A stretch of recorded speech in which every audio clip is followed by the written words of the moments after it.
Thank you for joining us for this roundtable on additional incentives for farmers markets, hosted by the Farmers Market Coalition. I'm Nina Budabin McQuown, the GUSNIP Research and Resource Associate at FMC, and we're so excited to be bringing you a conversation about additional incentives as engines both for community building and data and evaluation of markets. When we say additional incentives, we mean additional to SNAP. SNAP, that is the Supplemental Nutritional Assistance Program, is the basis for GUSNIP funded incentives, and SNAP-based programming has grown exponentially at farmers markets in the years since FINI and now GUSNIP have been authorized. The growth is happening alongside smaller programs that are often designed to meet specific community needs, which might be falling through the cracks of these federally funded programs, or might simply be adding to them and increasing their effectiveness.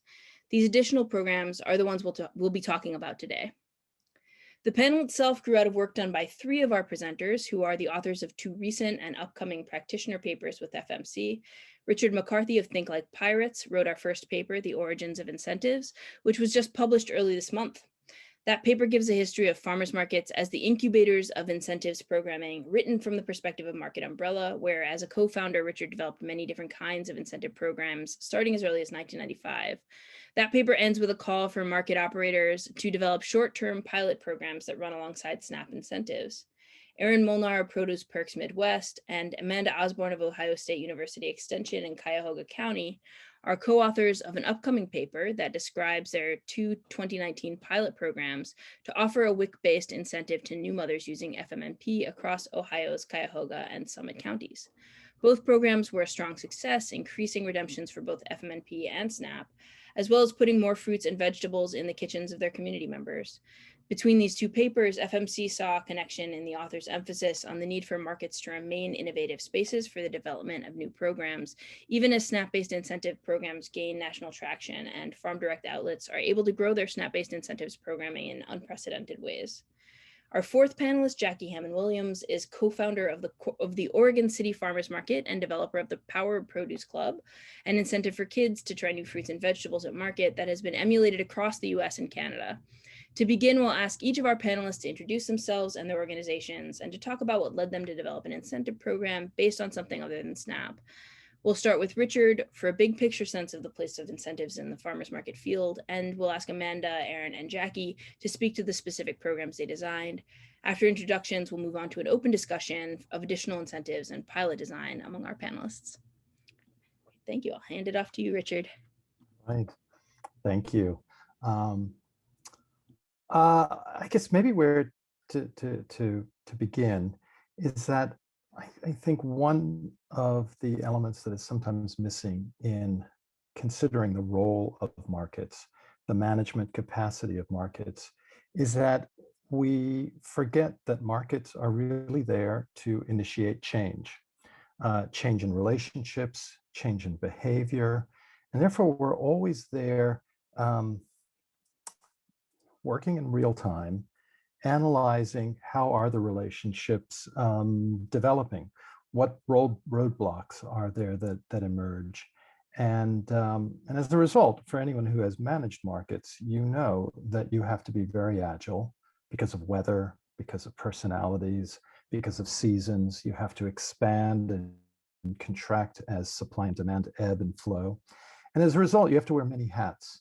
And in these many hats, whether you are the landlord or the press agent or the community organizer or the person who helps to pick up all the boxes and put away the tables and the tents, it's this agility that I think really speaks to perhaps why markets are particularly effective in utilizing incentives for behavior change, because it's in our DNA. The DNA of markets is that if the mechanisms for change are carrots and sticks, well, we have a few sticks that we walk around with. There are rules to the market. We defend those rules. You've got to buy it to sell it, whatever the rules may be. You have to be there at a certain time. You can't pick fights with fellow vendors or whatever you do have some sticks. But I think that it's our use of carrots that really make markets particularly well suited for entering into the incentive world, because it's every element of the market is an incentive. We incentivize the farmers to come to town, to set up their market because we present a professional and organized and predictable place to sell the fruits of their labor. We incentivize chefs to come to the market either to showcase what they already do, incorporating local food into their menu, or to learn how to incorporate local food into their menu. And so we incentivize them, perhaps in pre-COVID times, to conduct cooking demonstrations or shopping with the chef and so forth. And then we incentivize shoppers of all walks of life to be able to provide an experience. And it's this nimble ability to create and manage an experience, some of which we can control, some of which we have to respond to. And when we see bottlenecks, it really requires us to figure out, well, if there's a problem here, we're not attracting this demographic, or as we found when we established the Crescent City Farmers Market in 1995, that we would soon be excluded from food stamps almost as soon as we got going because of the introduction of EBT. How do we incentivize consumers who feel unwelcome to the market because they cannot spend food stamps at the market? How do we incentivize them? And so this has been woven into how we try and trigger that behavior change, throughout the market experience. And I think, again, especially when we look at the wider realm of how public health and retail is shaped by the active incentives, I think it's also important to remember that markets are incredibly inefficient if we're solely looking at the swift and efficient deployment of produce that is bought and sold, or sold and bought and sold. There are many more efficient models to do it than a farmer's market, where you go to every vendor to check out and purchase your products. A grocery store is far more efficient, but where it is incredibly efficient is in learning, in having interactions that enable you to learn, to grow comfortable with, to feel that you are part of a town square, even if it is a temporary one.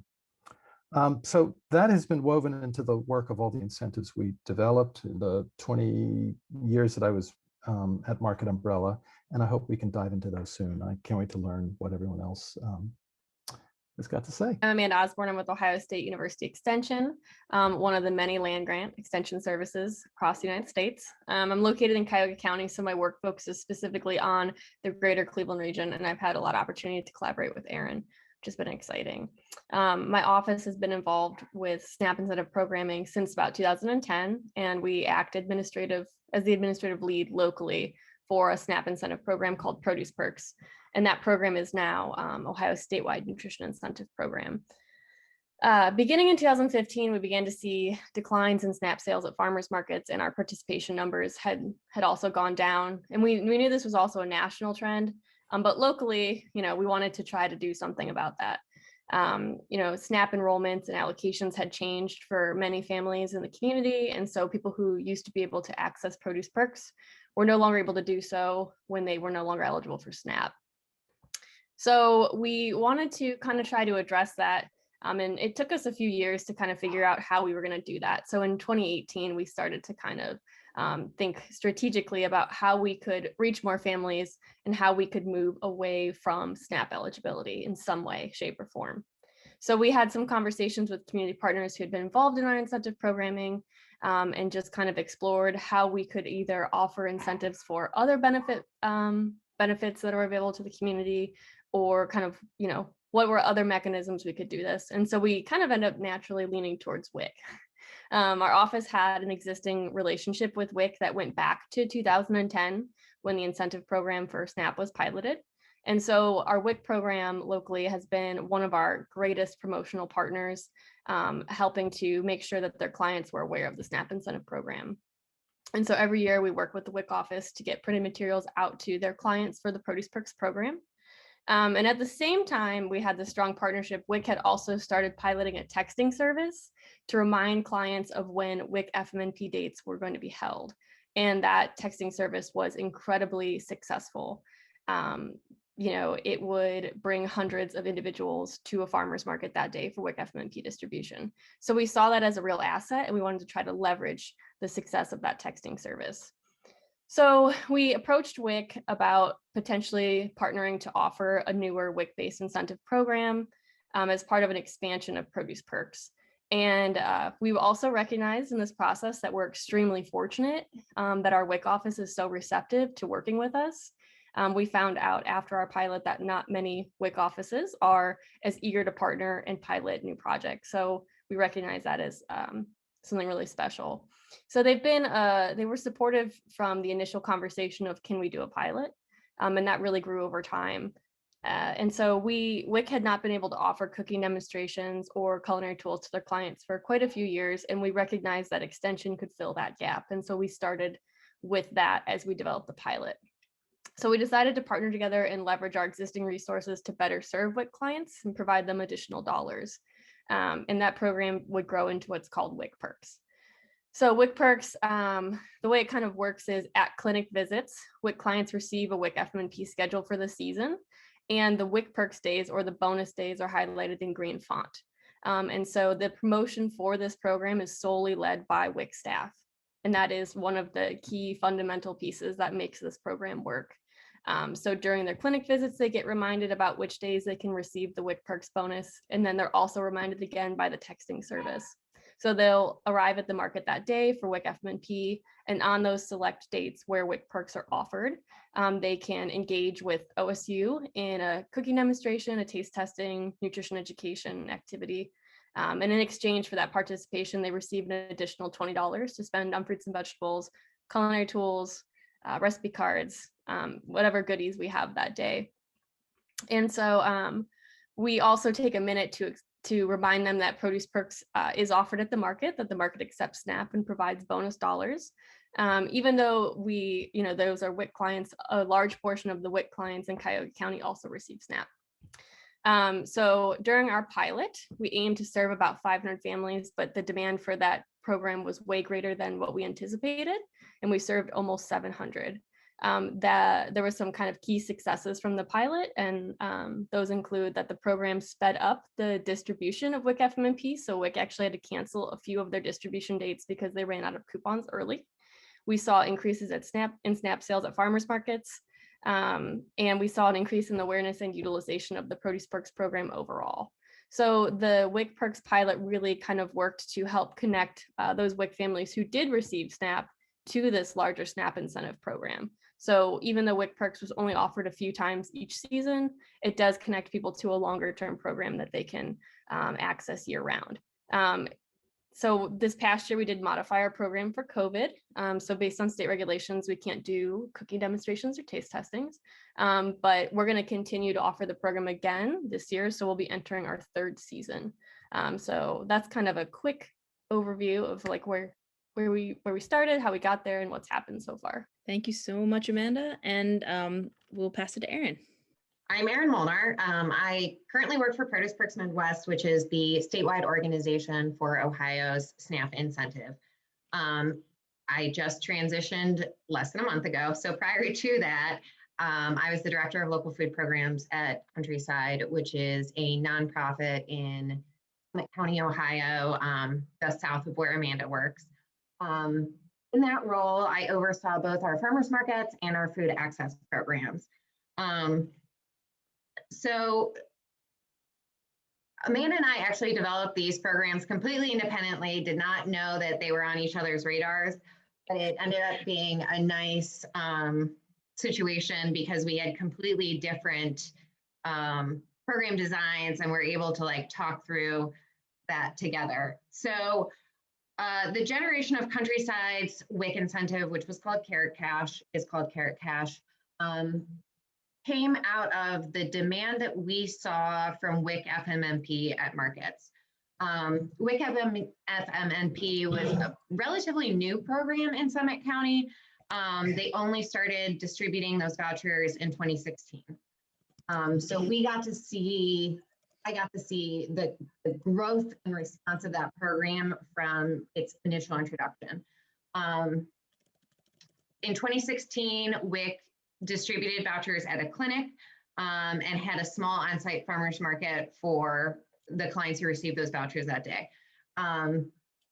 Subsequent years, they distributed vouchers on site at markets, which has been proven to be a much more effective distribution and redemption mechanism, kind of regardless of program.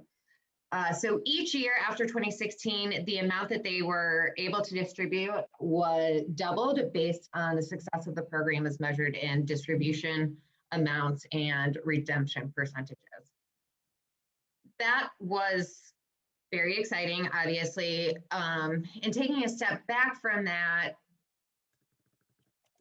WIC clients were receiving $20 once per season, which is not a ton of money. And for market operators, you probably know that what you really want to do is create that change in lifestyle and create the habit of coming to the market. And so that program wasn't able to do that based on a one-time per season distribution. So Countryside applied for grant funds to be able to offer sort of a modified produce perks that extended the season that the markets could serve with clients. So clients would visit the market starting in June, stop by the information booth, identify themselves as a WIC client, which just involved showing their card, and they received $5 to spend on fruits and vegetables. They could receive that benefit anytime they came to any of the participating markets throughout the season. And the program was slated to last through August, and it extended a little bit into September. So we were able to serve those clients for a much extended time frame than FMMP was capable of doing. We also leveraged some of our existing resources and tools for Produce Perks to operate the program. We were able to collect a unique user ID, which is the last 4 digits of the card, to track whether customers were coming back to reuse the program.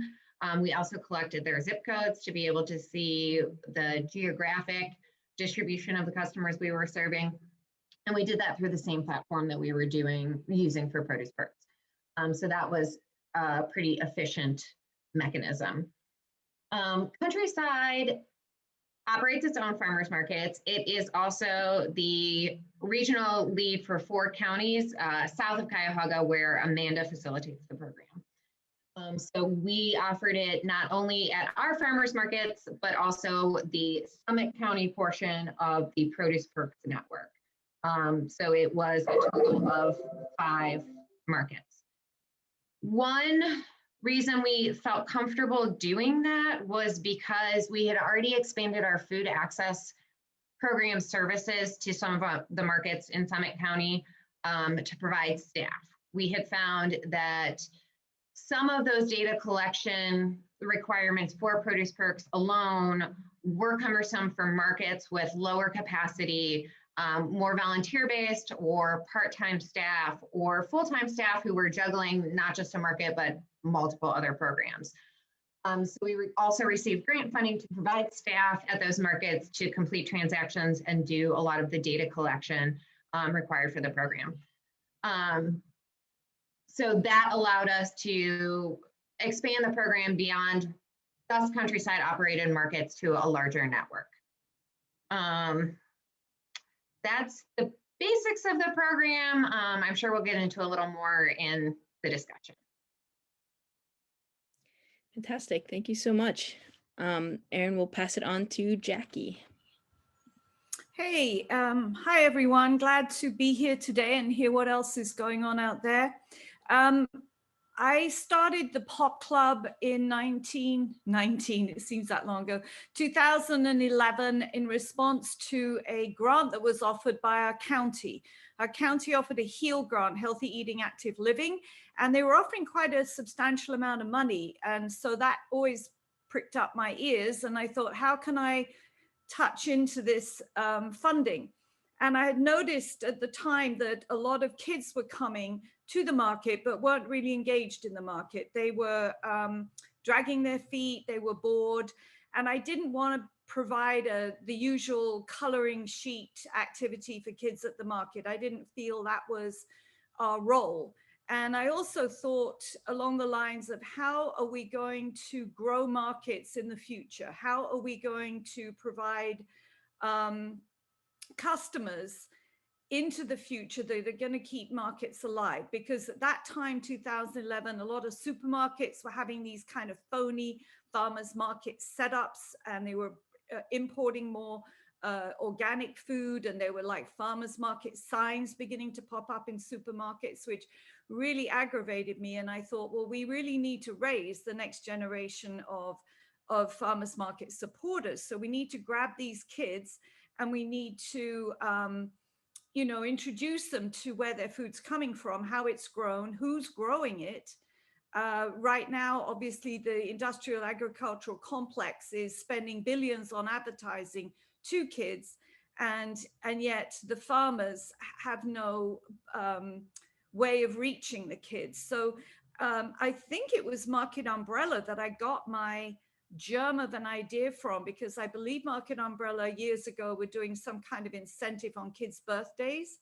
And so I took that kind of model and devised this program called the Power of Produce, POP for short, whereby kids are incentivized, and their parents, of course, to come to the market. They will receive $2 when they sign their passport to health, which we would keep at the POP booth, which we'd have to set up separately from the information booth, certainly in the summer. And they would get their incentive dollars, and we were creating little shoppers out of them. We were creating the next generation of shoppers, kids that are suddenly engaged in buying their own produce. These tokens are only good for produce or for plants to grow their own produce at home in their garden. So in that way, we were able to keep the project going year round. Obviously, in the winter here in Oregon, things are very green. Kids aren't really attracted a lot to green vegetables. So the one good thing was when the plant starts come in March, they can then start to buy their summer growing gardens and take these plants home. And indeed, a lot of parents said that they had never grown plants, food plants in their garden before, and how rewarding it was, and how they were never going to stop now. Now they were turning over lawns into actual production. What it benefits, obviously it benefits the kids because they're being introduced to brand new vegetables that they have probably never tried before. They're now suddenly engaged in the market. It obviously benefits farmers because all the money that's raised and given out through the program into the hands of kids flows directly into the hands of farmers. Plus, the parents are kind of guilted into buying a little bit more when they're at the farmer's booth, because maybe the $2 doesn't cover the cost of the product the kids want. And so it benefits the market by bringing more customers to the market and providing more press releases for the market and more buzz, I guess you would say, in the community about the market. So therefore it benefits the community. It has kind of a three-tiered sort of trickle down benefit to the whole community. That first year we did canvass farmers, and they said that their income had increased 10% definitely, and as much as 15 and 20% in some farmers. And we have not seen that drop. But it also is changing habits in the community. Parents are more engaged with cooking. The kids are more engaged with the parents cooking in the kitchens at home. It kind of has this win-win snowball effect. So I think I described the mechanics whereby the kids would come, they'd sign their passport to health, which was a simple 8x5 card that we would keep for tracking purposes, immensely rewarding to have the numbers at the end of the season or the end of the year. Then they would go off and buy their produce, and also they could save their tokens. So if the family was in a rush and didn't have time to go around, the mother could come in with the kids could get their tokens, mom would do a quick bit of shopping, the kids would save those tokens and come back next week, and suddenly they would have more buying power. They'd have double their money. And then if there's siblings, we saw siblings combining money to buy more stuff at the market. We had, in addition to that going on, we tried to provide an activity every week for the kids. It could be, I won't necessarily list all of them, but it could be button making. We bought a button making machine the first year, and the kids made buttons and gave them to their favorite farmers. And then we had kind of a contest between farmers who was wearing the most buttons at the end of the day. We also partnered with OSU Extension, was a huge partner with us through this program. And their master food preservers came in once a year, and the kids all made freezer jam for an entire morning. We never had less than about 96 to 110 kids making freezer jam. I also connected with a chef that for many years for free, because she just loved, showing kids how to prepare food and engage them in cooking. She would come in once a month for free and did a kids cooking class with them. Scavenger hunts were a big one too. We used to run those in the winter when other activities were difficult. So there was seed starting and vegetable planting. There was a lot going on. Every 10th stamp, we would incentivize by buying a coupon from a vendor. Say it was a fresh fruit smoothie coupon, or a hot chocolate coupon in the winter, or a plant start coupon. And we would buy those from the farmers and give those out to every 10th stamp that a kid acquired. And kids really dug that. They really rushed in with big smiles on their faces saying, I know this is my 10th time here and I'm going to get a reward, aren't I? I'm going to get a surprise. We never told them what it would be. Community involvement was huge because everybody loves kids. Everybody loves kids eating healthy nutrition. Everybody wants to support the farmers market. So as I say, OSU Extension was a huge partner, both the master food preservers and the master gardeners. The local Lions Club came in and did physical activities with the kids. They brought in hula hoops and jump ropes. And when the kids completed the course that they chalked out, they would get an additional $1. Private schools loved us because they always wanted to advertise their schools, but I wouldn't let them in unless they provided a healthy nutrition activity. So I got activities supplied for free by private schools. Parents loved it. They often volunteered if we were short, because it wasn't just them telling their kids to eat healthy, but somebody else was too. The Soil and Water Conservation District here in our county loved it because we were keeping their farmers, we were increasing their bottom line. So they loved the connection between kids and farmers, and they came in many years with big bucks to support us. And our local community credit union supported us too. So kids not only got their $2, but once a year they got a shopping bag. And farmers were not required to lower their prices for kids. But at our annual vendor meeting, I did suggest that they might consider doing that, or at least be a little amenable to knocking a few dollars off a product for kids. If they didn't want to do that, totally understood. And often than not, the parents would make up the extra dollars. I would make laminated signs that vendors would stick up at their booths so that kids knew exactly what booth would accept pop. Occasionally, of course, they shopped at the wrong booth and those vendors accepted the money. Those vendors got all the tokens. Those vendors got a get out of jail card once for free. And then after that, I would not reimburse them. I was very strict so that they began to police themselves about accepting the wrong currency. So as I said, it introduces kids to local farms and food. They really do not understand, today's kids, how their food is produced. They'll go to the supermarket with mom and dad. They'll see the nicely washed carrots bundled. I mean, they probably think they come from a carrot factory. They really have no clue, which amazes me because all kids' toys have some kind of element of farmers in them. I have 2 grandkids now and I'm blown away by that. But how many kids have really ever met a farmer or go to farms? And farmers got more revenue and the markets got more foot traffic. I think I'm gonna finish there. Thanks so much, Jackie. Fantastic. So thank you all for those fantastic introductions. And Jackie, I really like that that like very 3-dimensional interpersonal take on a dot survey of the buttons on the farmers at the end of the day. That's pretty awesome. And I'll start us off in the conversation with a question about mission.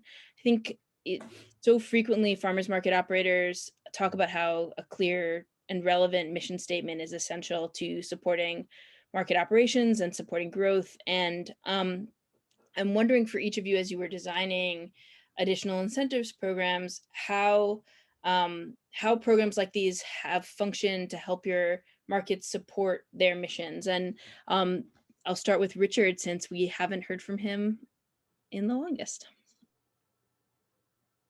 Thanks, Nina. And Jackie, it's so great to hear how POP emerged and how it has evolved. It is true that when we developed the Marketeer Club in early 2000s, we were driven by very similar goals, and hopefully we can talk about some of that later. And yeah, button machines, you're after my own heart. I kept hearing through everyone's presentation, and especially Jackie's, the detail that you went into to describe how complicated it is to run an incentive program. There's so many moving parts. Of course, as I was describing earlier, in terms of the inefficiencies of markets, we are very complicated places. So it requires some very, very deliberate management decisions that really should always come back to the mission. If behavior change and social interaction and providing the public space that you animate with a roster of farmers and shoppers is our theory of how we change the world. The sort of why we do it comes back to the mission. And, having reviewed so many market missions, I do think that the Farmers Market Coalition's emphasis on the triple bottom line, that good markets are good for the consumers, they're good for the farmers, and they're good for the communities that host the market, essentially describes what most market missions are, which is we hope that every decision we make benefits all three. Now, it doesn't mean that they have to benefit them all exactly 33.33% each. There are moments when you do something because the farmers need it, emergency, and whether there's a great freeze or an earthquake or a tornado, and you have to come to the aid of farmers. You may make decisions that really benefit the farmers, and then there are times that you really benefit the consumers. And I think the incentive programs, may take some education, some internal communication to your farmers as to why are we doing this particular incentive program. And hopefully what we set up is maybe has two elements. One, that it has a beginning and an end, which is one of the real challenges with the SNAP incentives, with GovSNP, is that it seems to never end. And therefore it's very hard to define for the outside the community, the external customers, as well as your internal customers of farmers, as to, don't worry, here's where it begins, here's where it ends. And when we get there, we will have achieved the following. I think that's really important when launching these incentives and launching them as aims, because they do require additional communication, additional management. There was a second point that was just as important as well. I'm trying to remember precisely what it was, other than to say that, yes, that the campaign should dovetail into the mission of the market. And I know that at Market Umbrella for many years, we took lots of risks doing lots of crazy programs, trying to get it right.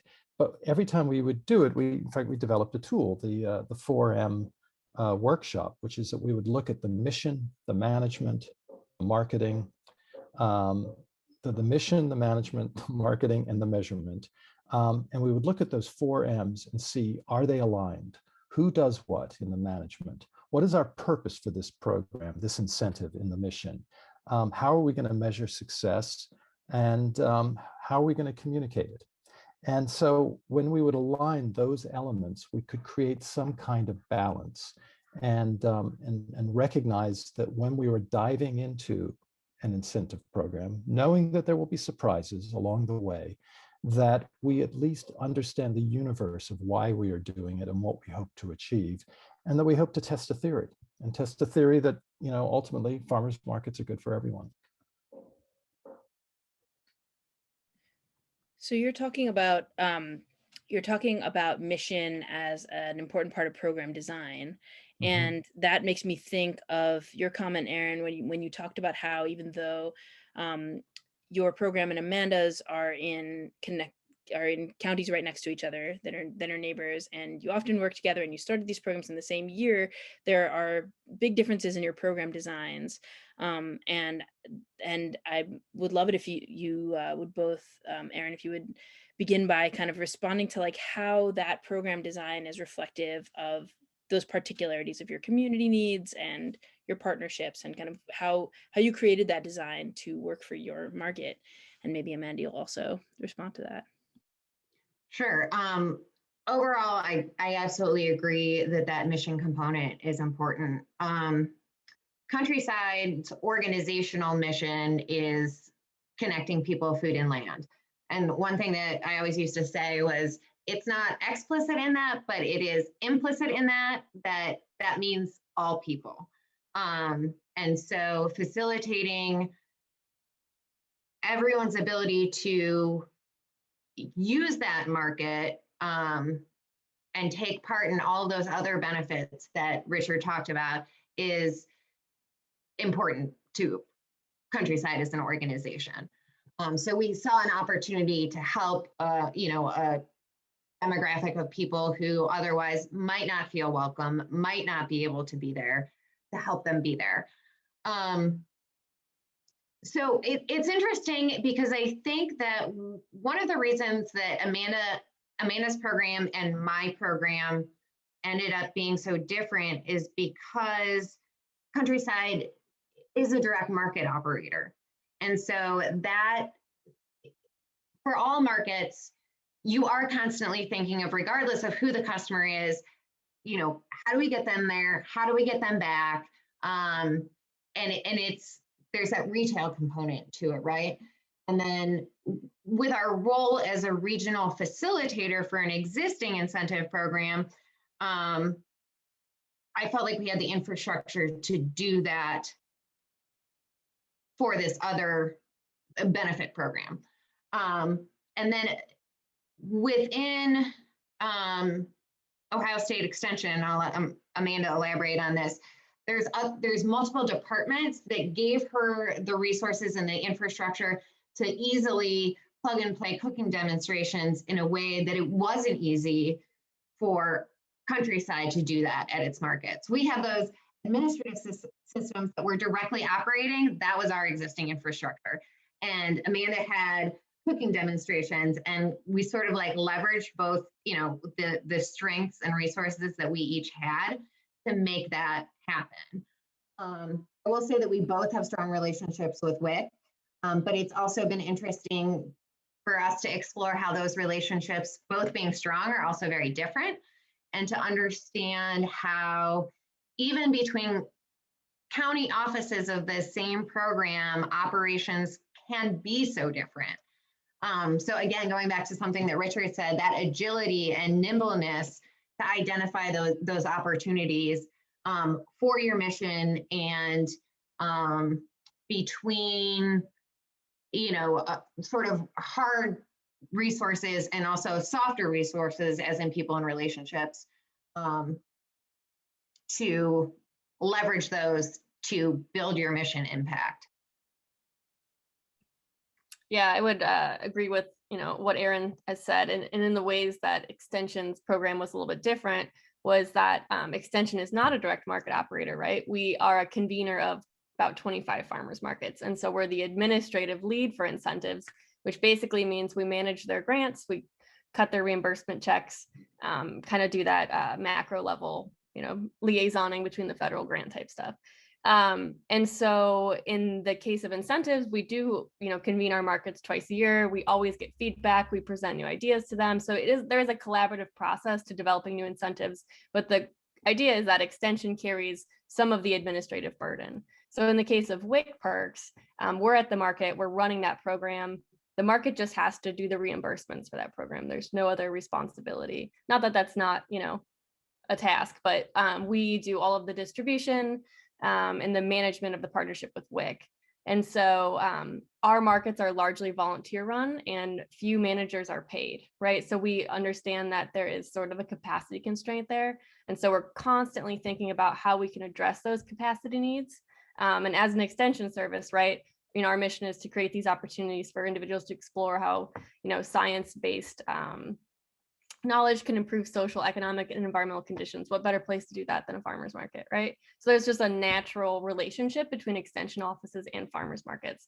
So I would say anybody who's looking to kind of launch this additional type of incentive should check in with their extension office, because I am a community development educator, was able to provide support to this project, and I was able to tap on my family consumer science educator colleague's shoulder and say, can you do these cooking demos for me, right? So there was kind of this natural ability to collaborate. So, extension does have a unique opportunity to provide our staff time in kind and to really bring some of these pieces together. That seems to bring up a really great point around capacity building and thinking about like these, 100-kid cooking projects that you're running, Jackie. I'm just imagining the amount of people, the amount of help you need to pull something like that off week after week while also running a market. So how did you, and this is for everyone as well, like how did you build capacity around these programs? How did you plan for them to do well and to come back year after year and grow? We were extremely lucky, and I think from the get-go we had a very close relationship with our extension office. So in that regards, the luck was on our side. I will say that as soon as other community organizations like the Lions Club, like the Soil and Water Conservation District, like our local community credit union saw the benefits in front of them when they would come to the market and see these kids running around with produce in their hands and smiles on their faces, they wanted to be part of it immediately. They kind of came to us. We didn't really have to solicit that much help. The community credit union manager brought her own kids and noticed we were swamped with kids. So she said, we do community service at my branch. Can I send you 2 helpers every Saturday? So, that was amazing. And likewise with OSU Extension, they said, we can come, we can disseminate information on food preservation, but we can also help you with the kids jam making, So it was kind of, luck was on our side, I agree, but I also don't want that to put off other markets and other regions in promoting POP, because I think it can be scaled and tailored to the capacity of the market. And I always try and talk down market managers when they kind of get a little flustered and go, I can't do this. This is too much. I'm adding on to my Snap Match program or whatever program's going on, and I just don't have the capacity. But I think if they go slowly and start small, they can build it. And once other community organizations see the success, they will step up to the plate. I think this question that you asked about capacity does, it does make many market managers have to sit down and just take a deep breath, because they do feel overwhelmed, because the rhythm of markets means there's a very short turnaround time between getting it wrong and getting it right. From week to week, it's one of the joys. The joys is, oh, I screwed up. Next week, oh, I made it better. On the other hand, if things are not going well, it can snowball, because what we're being asked to do is so great. I think it's worth reminding ourselves that these ancient mechanisms were almost stamped out, and it was by accident, leadership of individuals along the ways that revived them. And so there is not a very wise business plan for most of them to exist. And as we've heard, many are volunteer or part-time led. It does put a lot of responsibility, and this comes back to the mission of, why are we running the markets? And I think it is a triple bottom line, that it's good for all of the parties involved. But it also speaks to, why incentives and why so many different kinds of incentives. One of the things that we noticed, and I'd love to hear if others felt the same, was what we found was that there is a dynamic. It's a class and race dynamic in markets that that both shoppers and vendors may have about, well, you're running incentives for, vulnerable low-income people to improve their nutrition. Well, my neighbor's nutrition's terrible, and so I'm confused as to, why are you helping them, not me? And I may have my own perspective on how I would like to speak to them as an individual, but representing the market, it really raises an interesting question that within the town square of the market, can we set up an environment where people begin to see that all of the activities are incentivized, which is what I was trying to say at the beginning. I mean, we ran the Marketeer Club to build youth loyalty among kids who shop the market with their parents. The Seniors FMNP program is an incentive. We built an incentive on top of it. Same thing with Wic FMNP. The fishers who were devastated by the BP oil spill, we developed an incentive to bring to the market because they were struggling, and we knew they needed their mental health addressed to come into the market and experience something positive. And I think one of the interesting elements is that, and I think, Aaron, it was you who described that sometimes we should be implicit and sometimes explicit about what is our purpose of bringing people together. And I think the great thing about incentives is it gives us an opportunity to be explicit. We can explicitly, we want to attract this demographic for this reason to the market. But it's really important for the good of the wider social contract that it's not the only incentive, that we have different incentives that bubble up at different times for different people, because then that puts everyone standing on the same surface, the same floor of the market, that everyone's behavior needs to undergo change or needs to is maybe strong language, but we're in the business of trying to change everyone's behavior to understand each other, to support one another, to build a community. And so I think that whole question of like, so what about middle class incentives? We found it really valuable to have a middle class incentive, or one that was not means tested with the kids, the Marketeer Club. And it helped to explain that, no, the market is here to incentivize all of our change. And I'm curious whether that resonates with anyone else. It totally resonates with me. I had,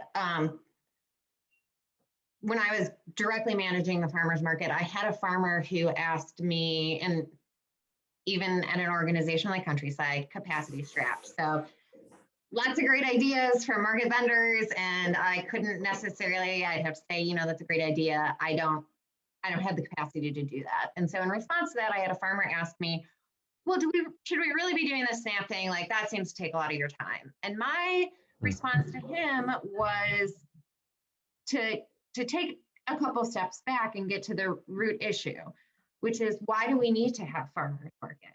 And why did he need to be selling at farmers markets? Which comes back to a broken food system, right?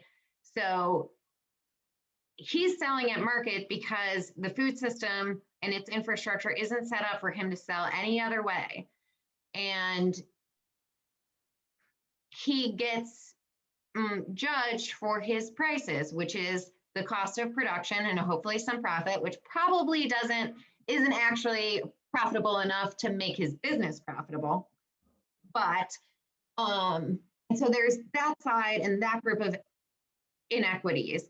And then you look at food insecurity and the public health impacts of that and the race and class issues involved with that.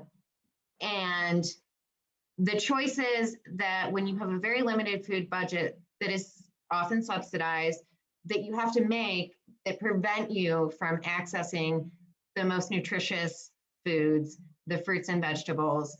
And so you're supplementing that. And that's a whole nother category of inequities. We are not going to fix a broken food system by only addressing one side of those inequities. Like, we have to do both and figure out how to eventually get those into the same stream in order to affect that very long-term, very big vision change that is ultimately why we exist. It's a much bigger thing. It does mean that we enter into some conversations midstream with partners, and I think the vendors are among the partners who have who may climb onto and understand a piece of the puzzle that we're trying to develop. And we're not here to indoctrinate them with here's the reasons why you should care about all of these, but the issues beyond what brought you here, but that by being here, you begin to experience a different kind of economic relationship with your consumers. And I'd say that also something that I heard earlier, especially with the work with the WIC clinics, is also going to people before you expect them to come to you. Yeah, I just want to agree with Richard there that what I did at the beginning with the Pop Club is I would go to schools and ask the principal if I could do presentations in front of assemblies, especially assemblies where parents were. And as soon as I got up and spoke about it, the next week at the market, we saw a huge influx in new customers, parents, and tons more kids. So definitely going out into the community. I've also done presentations at various DHS offices to all the people who help clients sign up for SNAP, who they themselves didn't know how accessible markets were. So it was important to teach the teachers to, kind of the markets are accessible. We do accept SNAP. We have SNAP Match. We have POP. And this information is then disseminated out into the community via help with the DHS offices.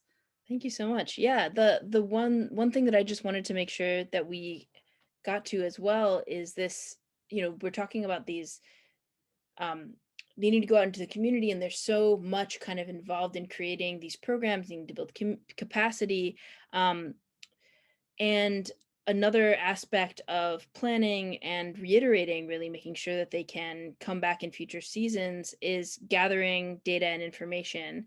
And I know that that is something that you all built into your program designs, whether from the beginning or at a certain point down the line, to figure out what you to measure what your outcomes were and to figure out how you should be reiterating and designing them for next time. And so I wanted to ask you to speak a little bit to how you built that kind of evaluation into your designs, and how that influenced kind of later iterations of your programs. I could start, Nina. So for Wic Perks, there was a couple ways we collected data. So the first way we collected data was we wanted to get the family's demographics. And so we used a small referral card. So the WIC booth would hand the referral card to the family or the client, and it would direct them to the OSU tent. That allowed us to know that they were a WIC recipient, so we didn't have to ask. So it did allow for some, anonymity. And then we'd ask them to flip the back of the card over, and there was like 3 or 4 quick demographic questions they could just check off. So that's how we got a sense of what our demographics were. Then we also offered the first 25 families at the market at each event a follow-up survey. So it was set up, postage, mailing, address, everything. If they sent that back to us, they got an additional $20 in coupons. So we incentivized them to do the follow-up survey. We had over 50% of our follow-up surveys returned, so very strong. So that works really well. And what we ended up finding out through our surveys are that about 70% of those families were receiving SNAP benefits, but only 40% of them had heard of the Produce Perks SNAP incentive program before. So we had SNAP recipients walking around the market who had absolutely no idea that the market accepted SNAP or that they could get doubling dollars. So what we ended up finding in year 2 is that there's a statistically significant relationship between attending a previous Wic Perks event and being aware of the Produce Perks program. So all of that data was exciting to see, but what it ultimately told us was that Wic Perks is the most successful marketing tool we've ever used for our SNAP incentive program. And we would not have seen that or thought that initially. We've spent hundreds of thousands of dollars since 2010 on marketing, right? Bus ads, billboards, mailers, you name it. This is the only thing where we've seen a solid return on investment and from a marketing perspective. So that was mostly kind of how we collected data. We also did that. Each coupon had a code, so we knew who had that coupon based on the referral card, and then we could see whether it was redeemed or where it was redeemed or when. So all of those pieces were kind of built in, but we kept the data collection to be as simple as we could for markets, where they just had to track that redemption and then mail us their coupons that had the codes on them so we could match them. So that's kind of how we collected data and what we did with that data. Fantastic, thank you. Anybody else want to jump in on data collection and design?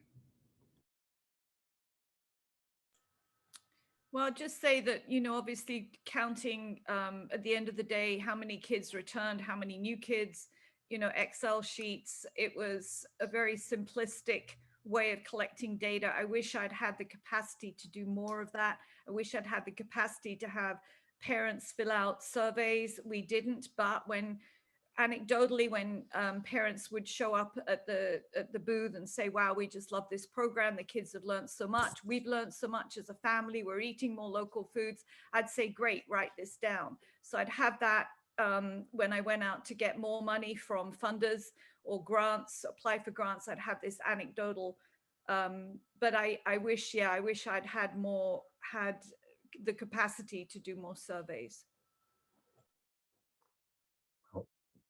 Speaking from my experience, we became deeply obsessed with evaluation and survey techniques, and I think there was a great effort, and I think back a decade, to try and find what is the one proxy and the one survey technique that's best. And I think over the years I've come to realize that it's okay if we all use different mechanisms. We should learn from each other, but it's better to be measuring badly than not at all. And most often, if it seems too intimidating, markets just won't measure at all. And I think, Jackie, one of the very simple tools we developed was something we called FEED, the Food Environment Evaluation Device, which involved really putting out unusual or everyday market products out there and ask people to determine whether they recognized it, whether they've cooked with it before, whether they liked it. That really helped to give a very good insight as to just their familiarity with food and their comfort level and knowledge that they had developed, which we think that, of course, the markets do. When it comes to actually what data to pull, I think it's always a question, are we a hammer or are we a mirror? And our hope is that through SNAP and SNAP incentives and all the other incentive programs that targeted low-income shoppers, that it would make the market more welcoming, more useful to them. And so we would track our SNAP numbers increasing, and they increased like a rocket ship as the more we developed our skills in doing it. But it did raise the question, is that the right proxy? Or is it a reflection, not us being a hammer changing the world, but a reflection? It may be existing shoppers who are now on SNAP but weren't before. And I think that's sort of an interesting question in terms of beyond just what we observe. I'm just going to pop in here to mention something that we haven't dwelled on a lot, but sometimes the funding for a program can determine what metrics you need to be using for evaluation a lot. It also obviously informs program design. Countryside's Carrot Cash program was funded through a community foundation called the Women's Endowment Fund. So there's really, for a WIC incentive program, that foundation makes sense. It wouldn't necessarily make sense if we were looking to fund an incentive for veterans or for seniors or for kids. So, your funding opportunities and what, aspect of your mission you're looking to move forward with that program will influence those, as well as, capacity and tools and resources. I paralleled what we were doing for Produce Perks because we were already doing it. I'm going to admit that I didn't necessarily think super creatively about other ways to measure program impact or communicate program impact because I simply didn't have the bandwidth to do that. I wanted to do this program. The metrics that we were collecting for Produce Perks did a fair enough job indicating program success or not. And so that's what I did. And I had the ability to do that because of our existing tools in place. So I think that for markets to do kind of like take a step back and do that inventory of what is their mission, kind of a traditional SWOT analysis, strengths, weaknesses, opportunities, threats, and see where is their opportunity to grow demographic participation in the market, and what are their systems that are strengths that could be utilized, that could be utilized to do that.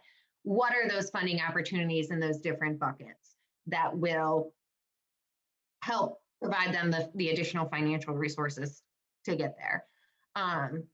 So, as much, that also takes capacity.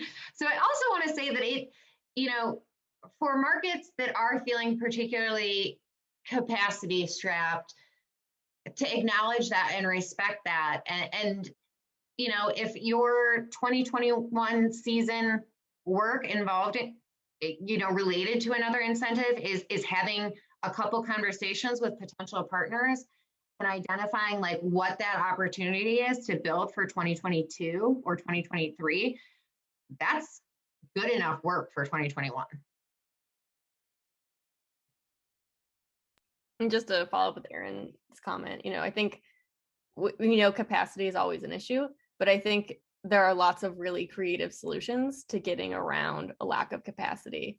And sometimes it's finding funding, and sometimes it's just leveraging existing resources. So like in our case, I would not have had the capacity to promote the program on top of running it. But because Wic had the ability to do that, and it was very streamlined into what they already do, that was amazing, right? Like that was a huge lift off of us. And so it doesn't cost any money to do that. So sometimes those partnerships that you can seek them out intentionally when where the weaknesses are or the lack of resources or what you're going to need to find. So I think we're always seeking grants, like all of us are chasing money as incentive program operators, but I think sometimes you can fill those financial gaps just through partnerships where you can leverage, infrastructure that's already built.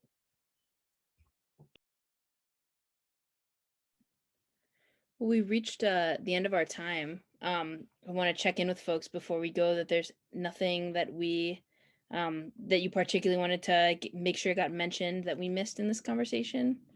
Just one thing that I just heard that I had forgotten about for a while. We developed farmers market bingo at senior centers for the senior FMNP program and the incentives that we put on top of that. And that was part of us going to them so they would then feel comfortable coming to us. They might recognize one of our staff members. But I think what we also learned about that was how to incentivize seniors to come. Well, seating was valuable, shade during the summer was valuable.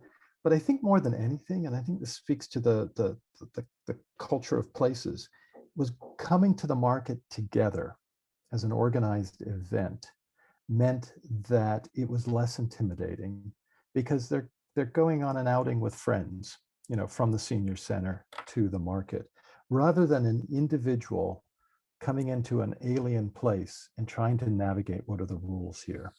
And I think the more that we are able to leverage the partnerships, as Amanda, you were describing, is how to leverage those partnerships with organizations that can help enable groups that you are targeting to come to the market together en masse, helps to make it a happier place for all. The one other comment I just want to make, Nina, is I think, sometimes we're afraid to run short-term programs, right?